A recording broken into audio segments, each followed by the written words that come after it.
तो देखो क्वेश्चन में हमें गिवन है a man sells a mobile phone for rupees 680 and losses something if he had sold it for rupees 1070 his gain would have been double the former loss.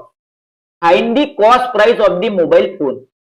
एक आदमी 680 में mobile phone बेचता है और कुछ हानि उठाता है।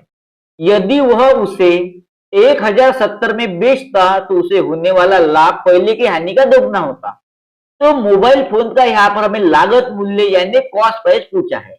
तो देखो यहाँ पर उसने वो मोबाइल कुछ कीमत पर खरीदा होगा तो उसकी कॉस्ट प्राइस कुछ होगी जो हमें यहाँ पर गिवन नहीं है। लेकिन अगर वो 680 रुपीज में अगर वो बेचता तो उसे कुछ लॉस होता। लेकिन अगर वो 1070 में बेचता है तो उसे कुछ प्रॉफिट होता है। तो उसे कितना प्रॉफिट होता है? जितना लॉस हुआ होगा उसका दोगुना यानी 2 टाइम्स उसे प्रॉफिट होता है।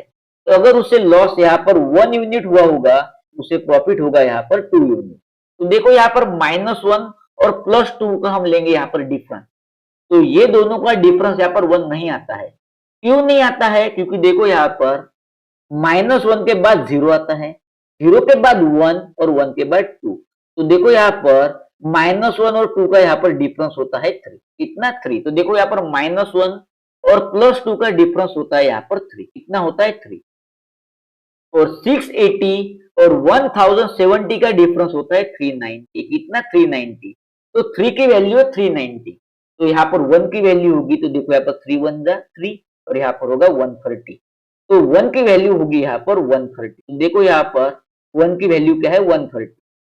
तो उसे लॉस हुआ था 1 यूनिट, यहाँ पर उसे लॉस होगा 130। कितना होगा? 130। और उसे प्रॉफिट हुआ था 2 यूनिट। कितना? 2 यूनिट। तो उसे प्रॉफिट होगा यहाँ पर 1 की वैल्यू है 130 तो यहाँ पर 2 की वैल्यू होगी यहाँ पर 260। तो उसे प्रॉफिट हुआ है 260। तो देखो यहाँ पर हमें फाइंड करना है कॉस्ट प्राइस। तो देखो यहाँ पर 680 में अगर हम 130 ऐड करते हैं तो हमारा यहाँ पर सीपी आता है, या फिर 1070 में से अगर आप 260 यहाँ पर सब्ट्रैक्ट करते हो तो भी आपका यहाँ पर सीपी आता है। तो हम क्या करेंगे?